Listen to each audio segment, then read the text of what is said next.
Hello and welcome to today's live stream with Profoto Academy Live. We are shooting from the Profoto studio, but with the difference that today I've been out shooting as well.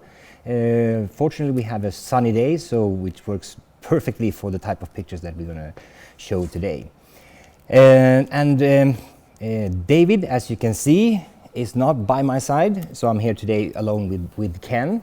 So Ken and I will run the show today, and this is because David is on well-deserved vacation. So he's out driving on the streets of Europe, but he'll be back next week, and then we'll be continuing the show.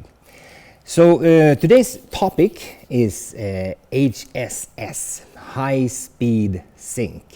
And we're going to talk about the do's and the don'ts, what can you do and what you should not do with HSS. We're going to also touch bases a little bit on the technical part on how it actually works, which will hopefully help you understand when to use it and when not to use it. I'm also going to mention the new firmware to the Profoto A1 that has a new feature called HSS Boost. So what does that mean? And so for that I will I'll make sure that we cover that in depth and also show the effect of it, because it's actually a pretty cool feature, but we haven't really used that to promote it a lot, and which is unfortunate, since it actually gives you 4 times more light when you put the boost on versus the regular HSS. So that's a lot. So let's maybe then first. So we got some question from Vietnam. Is there any other way to watch this later? Yes, it is actually on Profoto's webpage, or Profoto's Facebook page for the rest of this week. So you can always go back to the Profoto Facebook page and see it. And then we also put a clip on YouTube, on the Profoto channel on YouTube. And then finally, it will also be available shortly on the profoto.com webpage. So we're going to have, under Inspiration, you'll have Academy Live, and then you can see each and every episode and pick the topic on how to light a face or how to light a background, etc. So it will be all in there.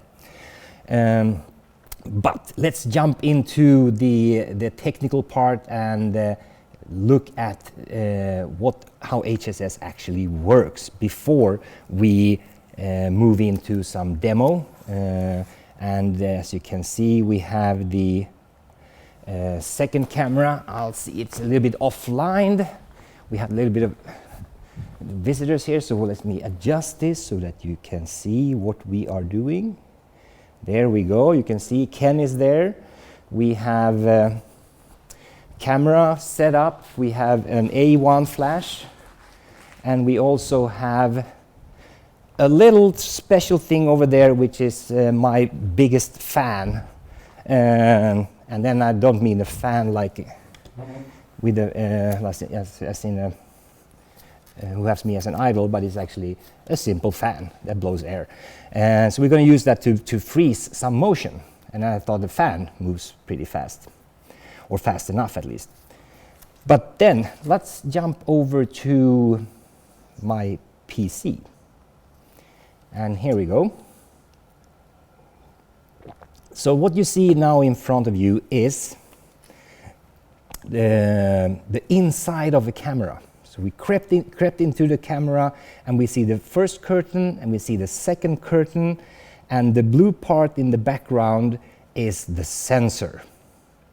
And if you put the shutter speed at 1/200th of a second, which is for my camera, it's the sync speed, where they say it's a flash sync speed. So what does that mean? That means that at 1/200th of a second, the whole sensor is exposed to light before the second curtain comes in. So it would look a little something like this if this was a camera. So let's hit the trigger, and then boom, first curtain goes down, flash hits the sensor, and then the second curtain comes down. So first curtain goes down, flash, and then boom, it closes. So that's what happens at 1/200 of a second. So in order to cope with faster shutter speeds, the mechanism doesn't move faster inside the camera, because there's a limit to what it can mechanically, how fast it can move. So the way they have solved it, the camera manufacturers, is that they make the curtains move differently. So when the first curtain starts moving, and if you have a shutter speed at, in this example, a 4,000th of a second, the second curtain starts moving before the first curtain is all the way down. Looks a little bit something like this. So what does that mean when it moves like this? Well, that means that the light is exposing a thin slice of the sensor at a time. So it doesn't show the whole sensor. So if you would put the flash now, boom, it would only give you a streak of light over the sensor, and that's how the picture would look like. So in order to solve that, flash manufacturers and camera manufacturers created something called high-speed sync, HSS. And when we say high speed, it does not mean that you can freeze high speed with it. It means that the flash can synchronize with the high speed on the shutter. So that's what it means. So if we then put on the high speed, and what it does then is that instead of just flashing once, it flashes, it pulses, it sends out several pulses of flash. And it would look a little bit something like this. So as you can see, as soon as the first curtain starts moving, the flash starts to pulsate and send out flashes, boom, boom, boom, boom, and then the whole sensor gets this equal amount of light, and then you get the perfectly nice lit picture. And we show it again because I'm happy with that animation. Normally, David is my animation guy, and he's the guy who's really good at doing animations. So I hopefully when he sees this that he approves on my fancy animation here, because he's the master of animations. So anyway, that was kind of with a cool animation how the shutters, the different curtains in the camera, how they move, and how the flash acts at the sync speed when the whole sensor is exposed versus when it moves like a thin slitter. So there is this one misconception, unfortunately, and that is that you can use HSS when you want to freeze motion. There are only two things that freezes motion, and that's number one is the shutter speed, which you can, in most cameras, you can put it down to a 1/8000th of a second, which is fast and is probably good enough for a lot of action. But sometimes you need more, and that's when the flash comes in. With a single flash, you can also freeze motion with a single flash. I'm going to draw some graphs so you can get to understand that as well right after a little bit of a demo. But the single flash can be as short as 1/80,000th of a second. So it's 10 times faster than the fastest shutter speed, 10 times faster. So I got a sneeze coming. We're not going to let that happen. I'll warn you so you can mute the computer so they don't explode. So no matter how fast camera you have, a flash in low power will always be faster, the burn time on the flash, and then you can use that to freeze the action. But why don't we jump over to the testing area and try it with the flash. And we see if we can get the capture one up and running, so you actually get to see a little bit of what I'm doing. So here's the test area. I'm going to pop this down. Oh, we got a question here. Run Leica or HSI, none of them have HSS or even RTTL. Well, so with actually with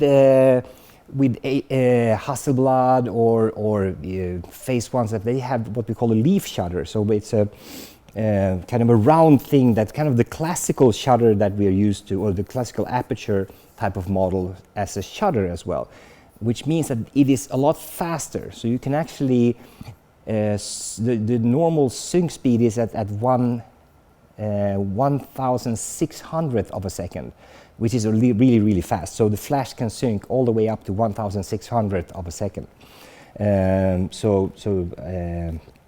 I wouldn't have a problem in running with a Hasselblad or a Phase 1. So it would be really good. And then RTTL, yeah, well, not yet on those, but you have that on Phase 1 actually, you have RTTL, but not on Hasselblad or Leica. So, where were we? Let's move over to this station here. Maybe we roll you closer so that you actually get to see a little bit what we are doing here. But here you don't see my biggest fan. I'll move you over like this. There you see my biggest fan. It's not big, but he's cute.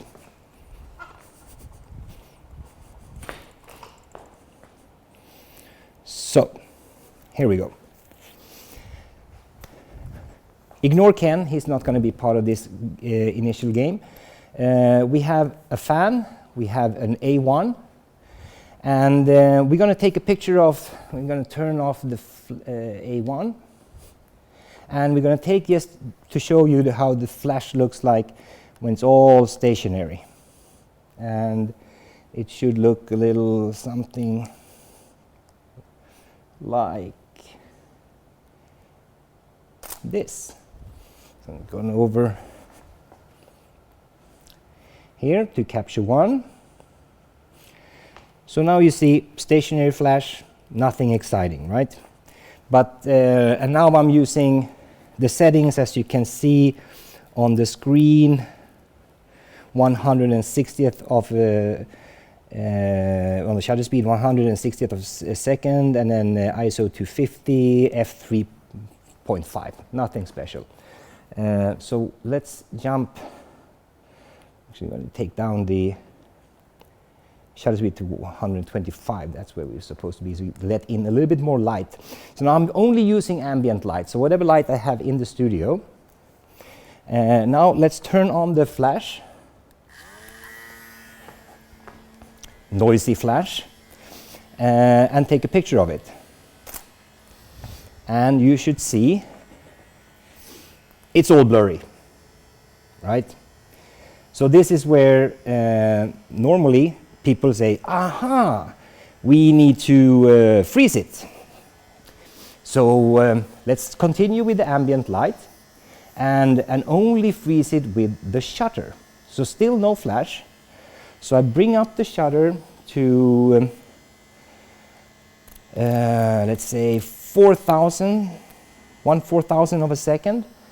That means that it's going to be really fast, and I need to let in some more light. And how do I do that? Well, I use the ISO to bring in more light. So here I'll probably need to bring it up to, using live view, say 5,000. So now I have my settings are aperture 2.8, shutter speed at 4,000 of a second, and ISO at 5,000 of, or 5,000, ISO 5,000. I also have my white balance on tungsten, since the ambient light is all tungsten. So now we're going to freeze it and see what happens. Boom. And you can see, yeah, we can see there's true propellers on the fan, but there's motion blur. You can see, especially out in the outer part, out here, at the edges of the, you can see a lot of motion blur. So now the fun part starts. Let's add some flash. So let's keep these settings. I'm going to add a flash. I'm going to put the A1 on. I'm going to bring down the ISO, since now I'm going to add a lot of light, so I do not need an ISO at 5000. Probably it's going to be enough to lower it down to 160. I have the remote on my camera at HSS, and then we fire, boom, and then we, oh, you see what happened there? It turned all blue. That's because my white balance is still on tungsten. So now I shifted the white balance on the camera and we retake that shot. So what we see here now, I'm going to just take this off. So this is a shot taken with HSS, and this is a shot with only ambient light. And as you can see, there is really no difference in the motion blur, because it's continuously 1/4000 of a second that freezes the motion. So how do we solve that?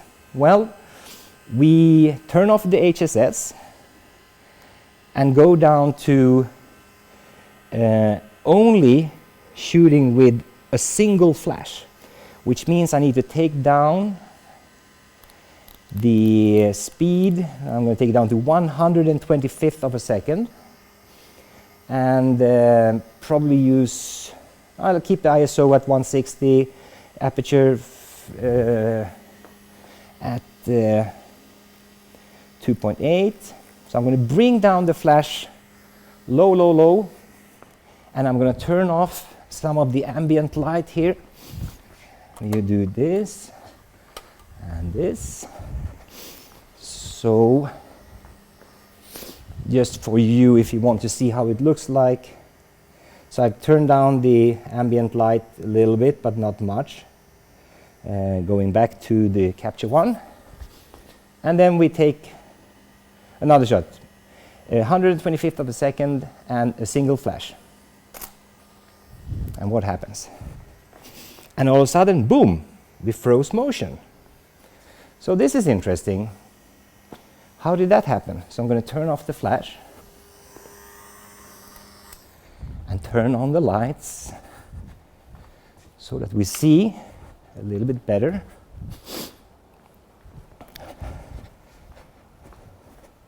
So you get to see me again.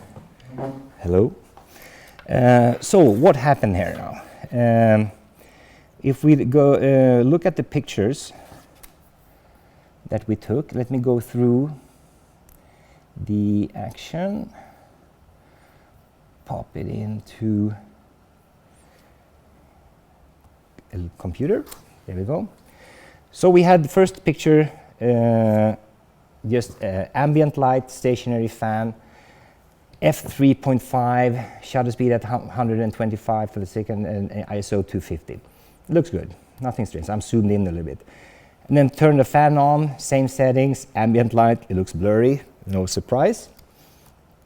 And then I increased the shutter speed to 1/4000 of a second and kept it on ambient light. Now I had to bump up the ISO to 5000. That's why you see a little bit of grainy or noise in the picture, but it's still blurry. And then when I put on HSS, I can bring the ISO down to 160, still a 4000th of a second on shutter speed, and still motion blur. So as you can see, it's more or less the same amount of motion blur in both of these pictures. Clearly no freezing. And if we then take a single flash at 125th of a second and fire it off at power level 2 on the A1, you can see now I start to freeze motion. And there are flashes that are much shorter burn time than the A1. like the Pro 10, which is crazy, and so forth. So there are, or the D2 and so forth. But still, this is only one A1, nothing else, and you can still freeze motion. Pretty cool, huh?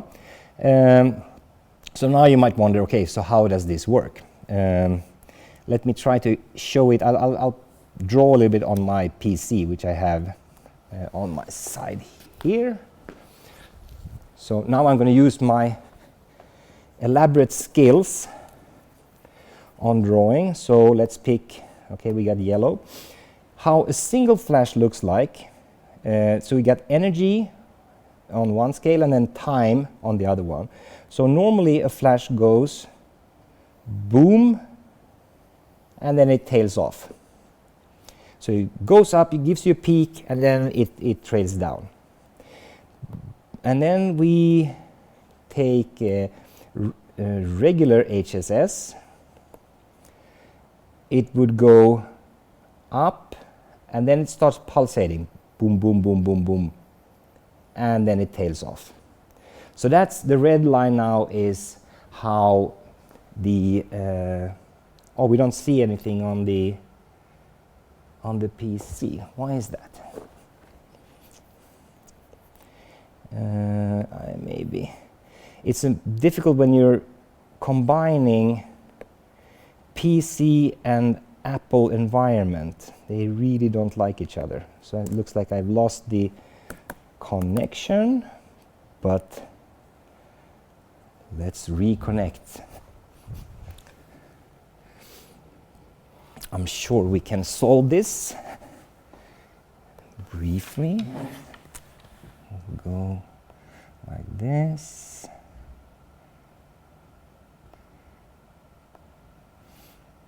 And boom. Now you can see. These are the lines that I draw. The yellow, first I draw the yellow line, which is a regular flash, where it goes up in the peak and then tails off. And then you have the HSS, where it goes pulsating like this, and then it tails off. This is the one reason where normally you take the same amount of power and then you keep it going on for a longer time. It tends to get a little bit longer, or a little bit slightly lower. And what they've done now with the HSS Boost on the A1 is they, through the software, they managed to move the power level up quite a lot. Actually, you get 4 times more light, which is amazing. So you actually goes up, and then it starts pulsating up here instead. And then it tails off. So the blue line is the HSS Boost that you have on the Pro 40A1, and then you have the red line, which is regular HSS, and then the yellow line is a regular single flash. And as you can see, that the time for the blue or either of the HSSs are very long. But if we look at the single flash, it's much shorter, and this is why you can freeze motion with a single flash but not with HSS. So it does not, because it will keep on pulsating as long as you are, as long as your shutter speed is open.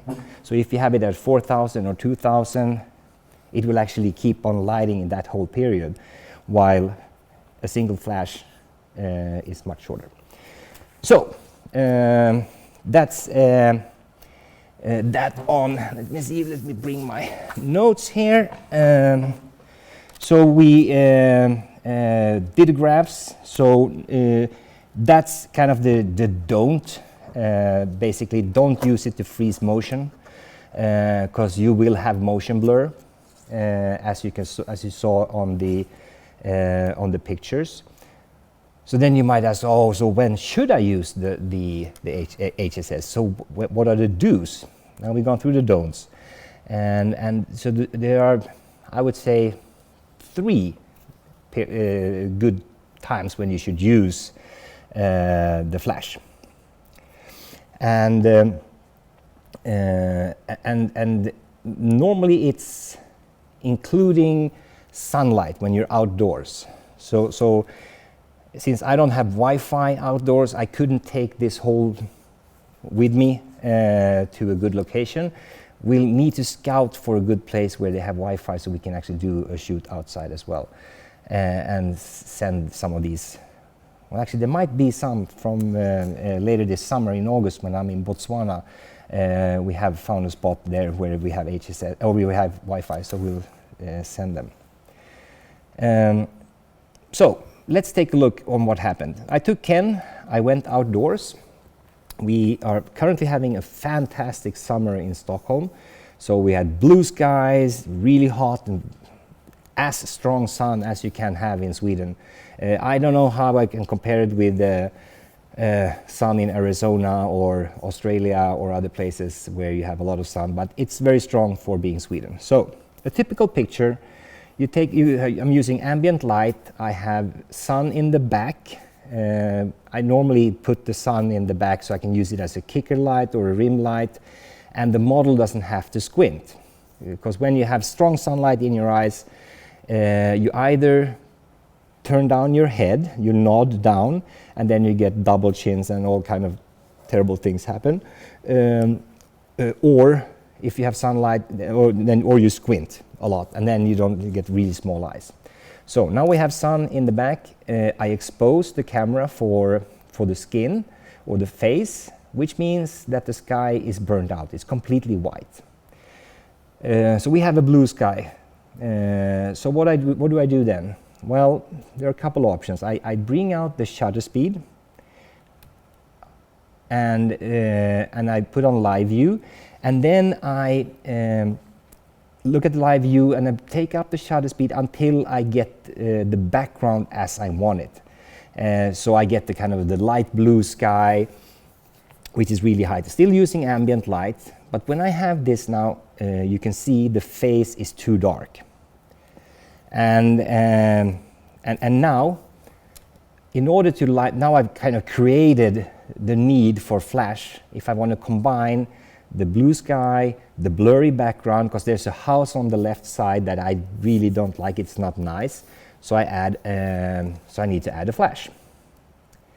And normally what you do, you take a flash, you put it on sync speed, like 1/200th of a second, and then you look at it and it's way too bright, so you have to bump up the aperture up to 14 in order for it to be even close to be nice at the shutter speed of 1/200th of a second.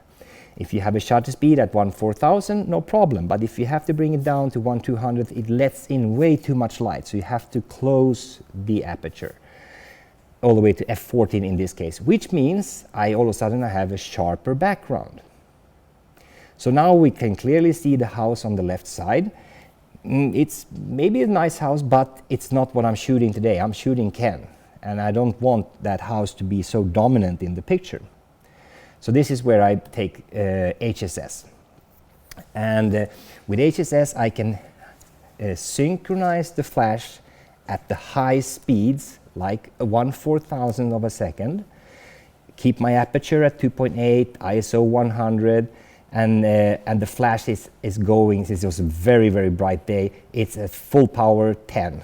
This is again the A1, straight on the camera.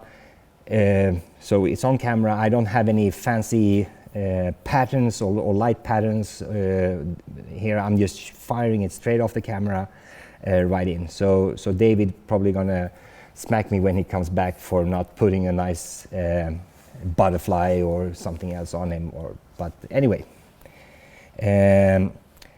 so here you can see now with HSS I can have a blurry background and the blue sky together.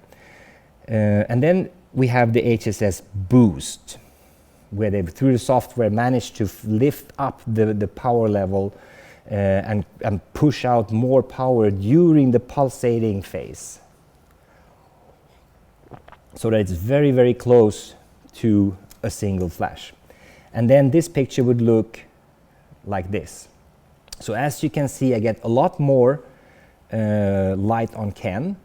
So the difference between this one is boost is on, and here's regular HSS. So this is the difference that you have with A1 today.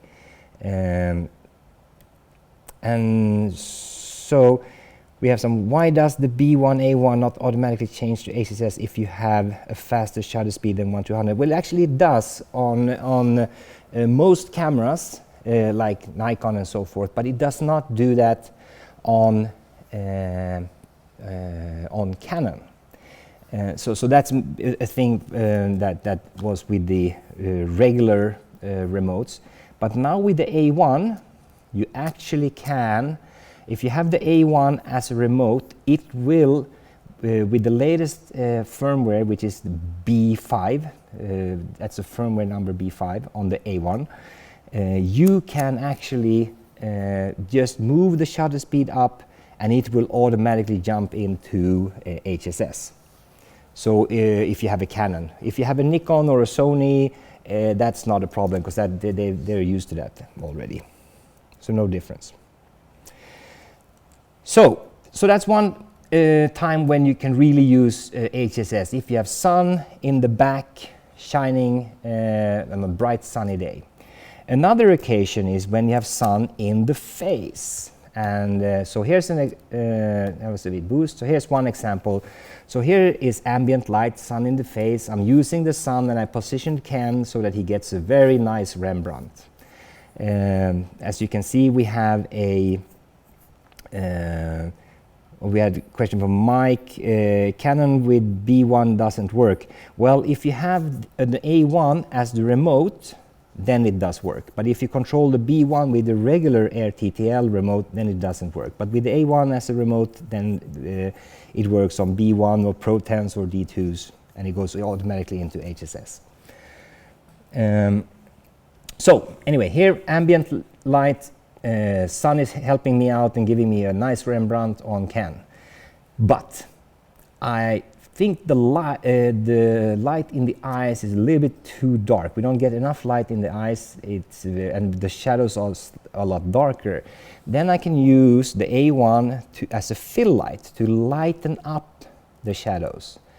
And again, so if I'm now at 1/1600th of a second, I need to use high speed sync. So I put on here. I'm at 1/8000th of a second to get this really dramatic dark blue sky. So I'm really cranking up the shutter speed to get this dark space. But also mainly I did it to be able to show you the difference on regular HSS and the boost. Because if I'm at 7 or 8, it will compensate and you wouldn't be able to see the difference. So now I'm forcing the flash to go all the way up to 10. So here you can see, I can see the eyes clearly, and the shadows are lighter versus the one with no flash. I still have a Rembrandt. You can see a little triangle, and but it looks, for me at least, slightly better.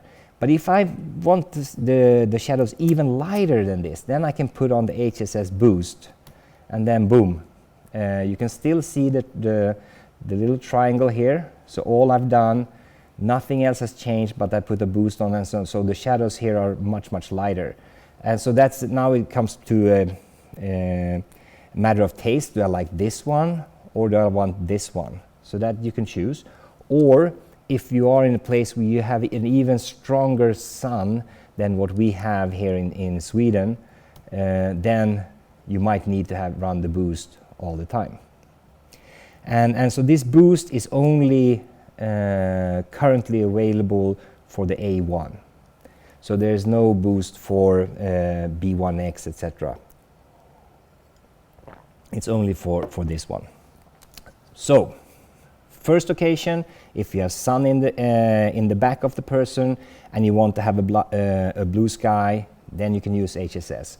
Or 2, when you have sun in the face, like in this case, and you want to lighten up the shadows, you can use it as a fill light to take away the contrast in the shadows, to make them less darker. So that was number 2. And then the third occasion is actually something funny where if you're indoors and you are shooting in a bright studio like this or in an office space, and you don't like what you see in the background, so you want to make it darker. So you can actually use HSS to make everything a lot darker. And so I'm going to move over and to the little demo area again and give it a shot, right? So I'm going to see over here. Now we're going to shoot our dear friend Ken again. So we'll see. We'll move this over. Whoops.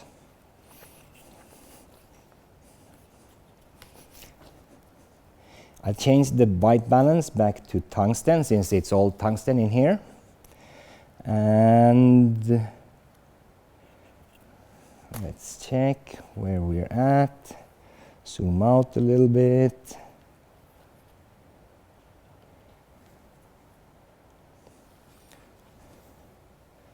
And get a little bit of sharpness over there. Yeah, perfect. We don't want to show you some unblurry pictures. We need a little bit of flash. So we're gonna see here. Let's crank this up to 10. Place him right in front of you here. So we do this. Look into the camera. We probably need to change some settings here.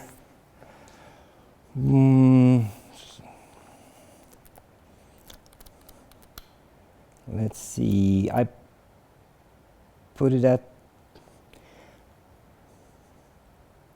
125 of a second, 2.8, ISO 2000.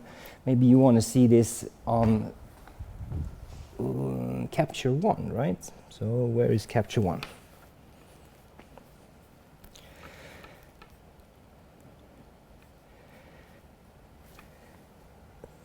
Here we go. Now you all should see Capture One. So let's take a test shot here. And boom. Oops, I had the flash on. That's not good. So let's take another.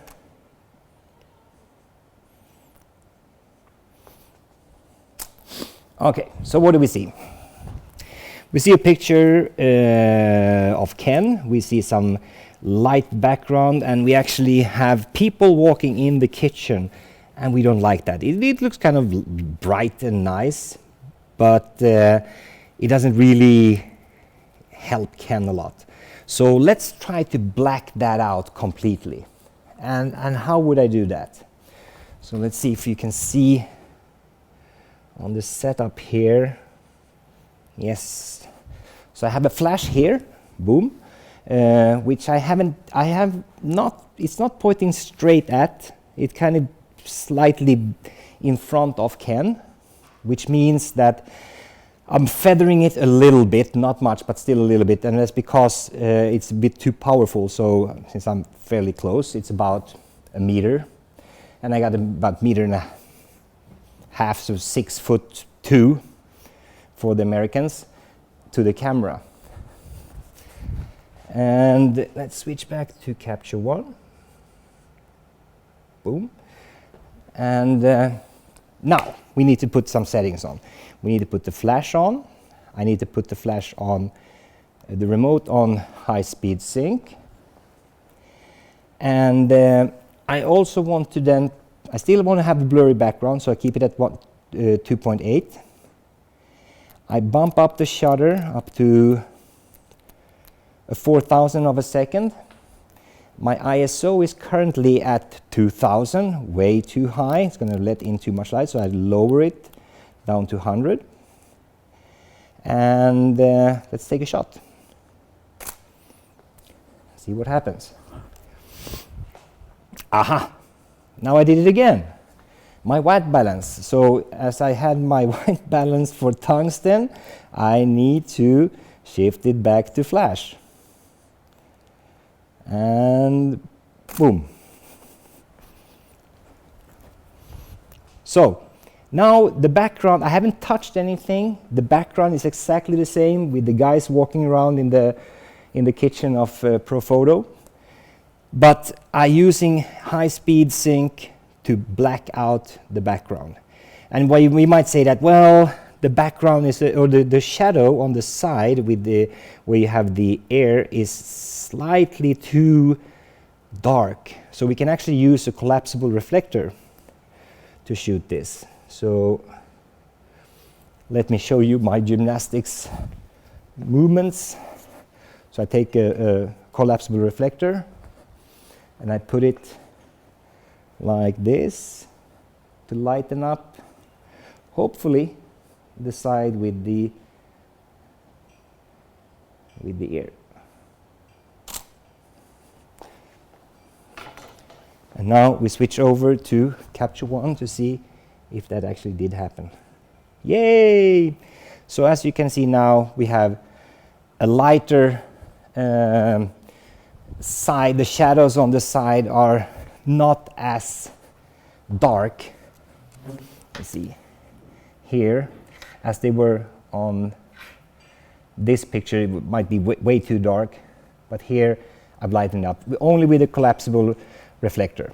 So it's so easy to bring your collapsible reflector 1A1, and then you can stand anywhere, like in the bright studio and bright office, and you can make a very dramatic dark picture.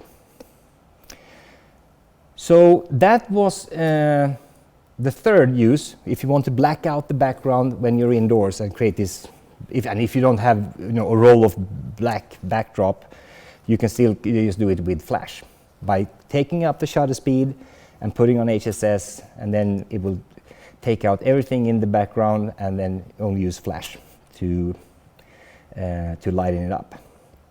And with that, those were the kind of the do's, that you can do a lot of cool things with that.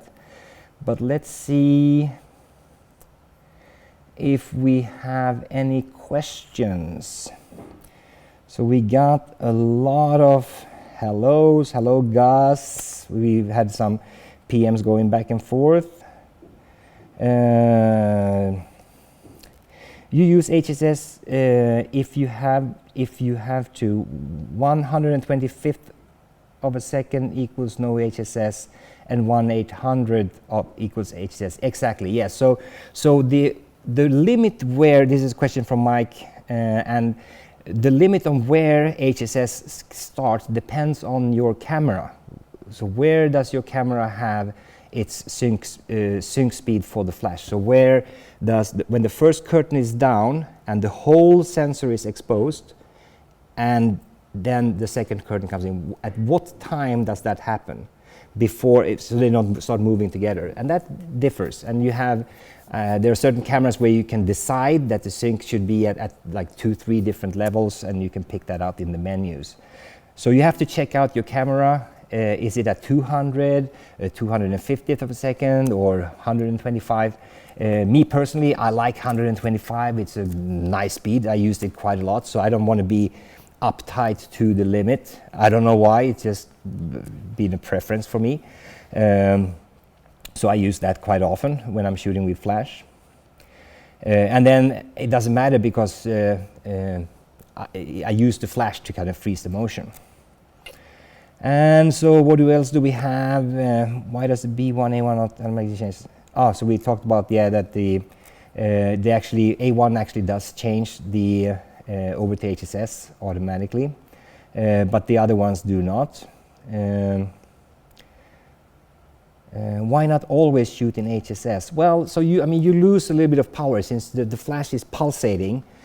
So you use a lot more power when you are firing away with the HSS. Instead of just going boom and then down, you're going boom, boom, boom, boom, boom, boom.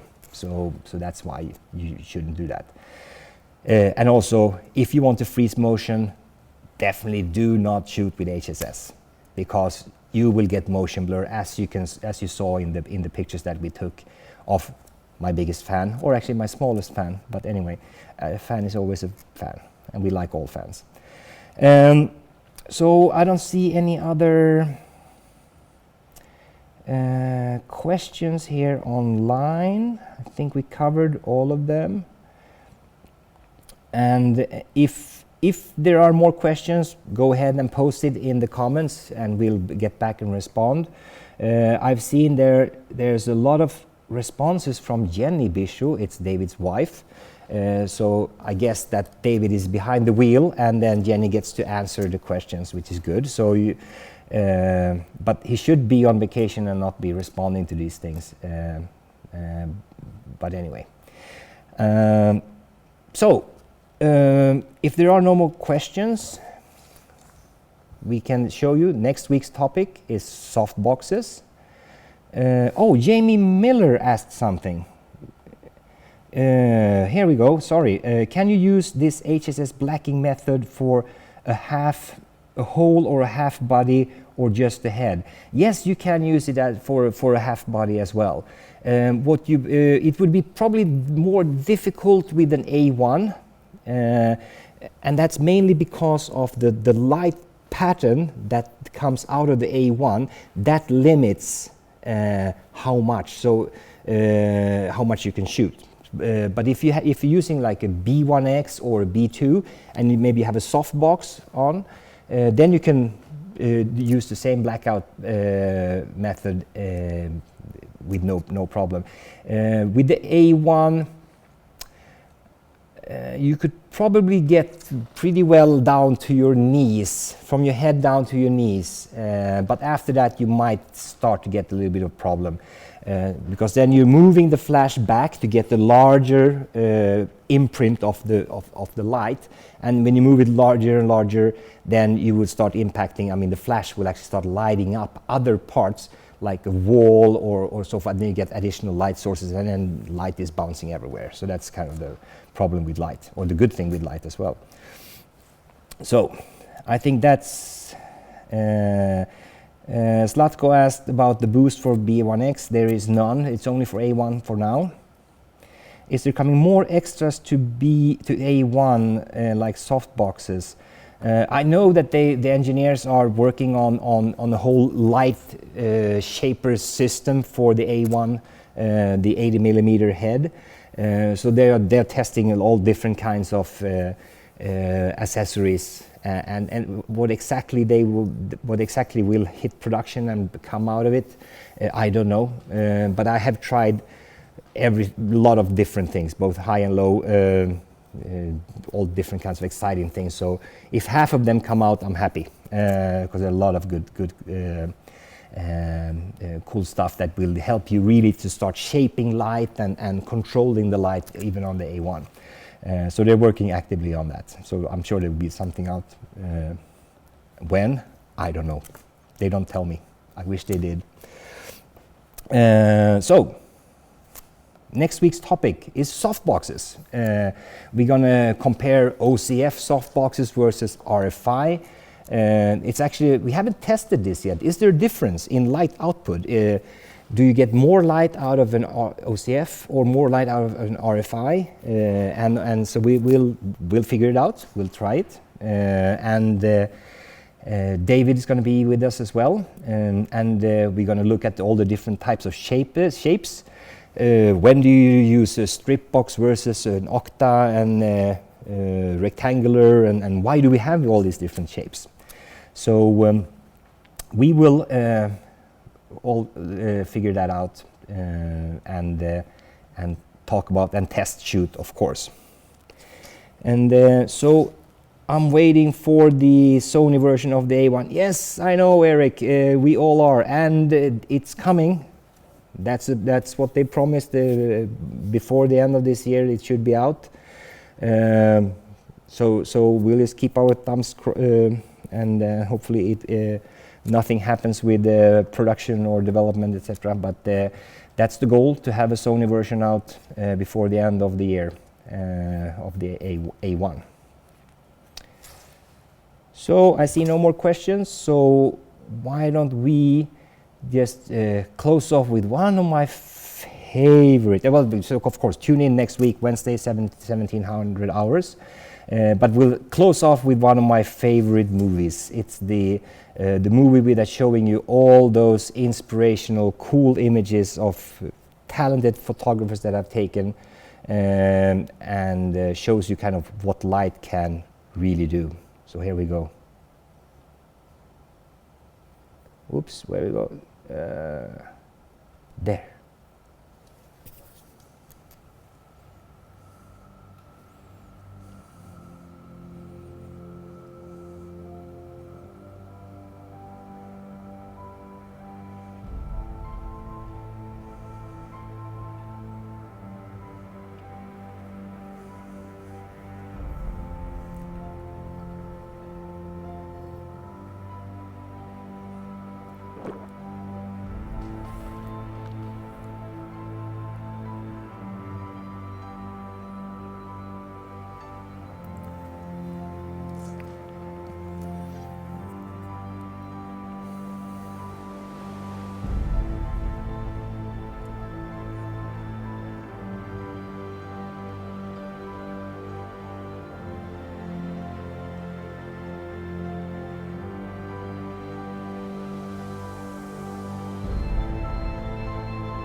And I'm back.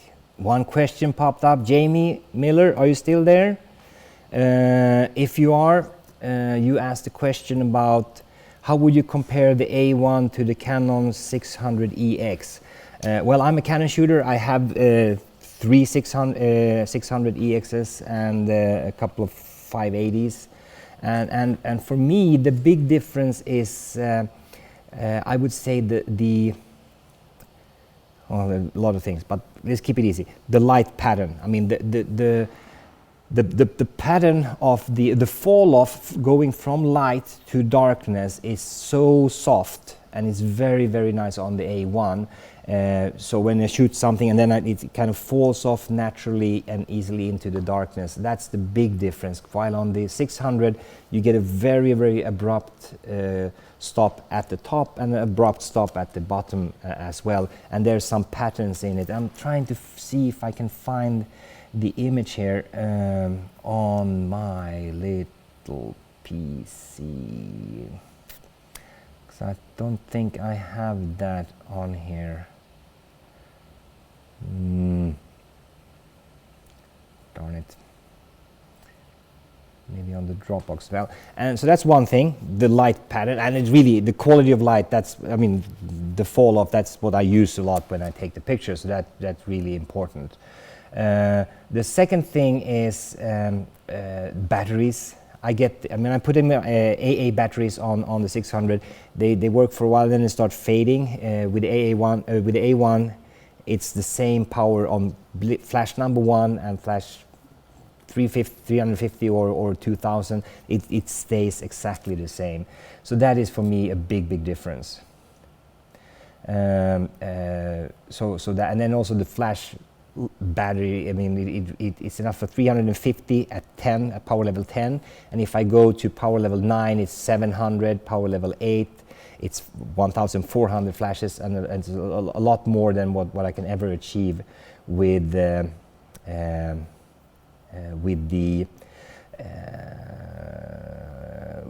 600. And actually, I got a picture for you. Here we go. So Jamie, this is here you see the light pattern on the 600, and here you see the light pattern on the A1. So that's, for me, is the big difference. And I see you mentioning the V850, which is comparable to the 600. So no issues with the A batteries. I agree, but you still have a pattern on the Godox, and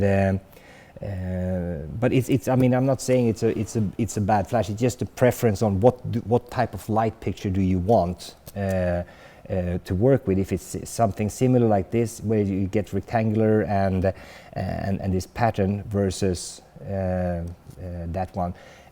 Of course, I mean, and so I'm definitely not trying to trash talk anyone. So if you know light, which you will if you hang around with me and David and go to Academy Live, if you take a flash like the one on the left side and you bounce it on the wall or something, and then you can change that light pattern. But if you keep it on camera and boom, shoot it on something, then you will see a difference. So that's why. So it kind of simplifies if you don't have to. But if the second you put diffusion paper in front of it, or you bounce it off something or into an umbrella, then that light pattern disappears. So, but this is why I like the A1. So we're getting close to the hour. I always try to keep these shorter, but it's so much fun to talk to you guys, and there's so much fun things we can do and fun things to talk about. And so we'll make sure that we tune in next week again, and we'll have David with us. And thank you so much for all your love and all your engagement with the questions. We love that. And if something else comes up, just pop it in there. There are no stupid questions, and we try to avoid stupid answers, even though it's hard sometimes. But we try to really take all your feedback seriously. And these are live streams, so it's not so it's kind of a gritty quality on the production, but we want to be kind of live here with you, and be able to answer it and on a short notice and bring up different topics. Like now we had the A1 coming up. And we got the question on freeze mode. Yes, so that's flash cutting, and it's a whole different episode to cover that if we get into the technology. So basically what you do is that when you have the flash that comes up, you have a little bit of a tail coming at the end of the flash. With freeze mode, it actually cuts away that tail, so it keeps it even shorter. So it makes the burn time much shorter on the flash, so you avoid that little tail. But then on the other hand, in that tail of the flash, you also have the red tones, the warmer tones. So you have to adjust your white balance when you use freeze mode, because you can get slightly bluer images because you only have the blue light. So you adjust your white balance to compensate for that, because you lose the warm part of the spectrum when you cut when using freeze mode. Okay, anyway, thank you so much. See you all soon and next week, and keep on popping those questions into the comment field, and we'll make sure we answer. Okay, bye.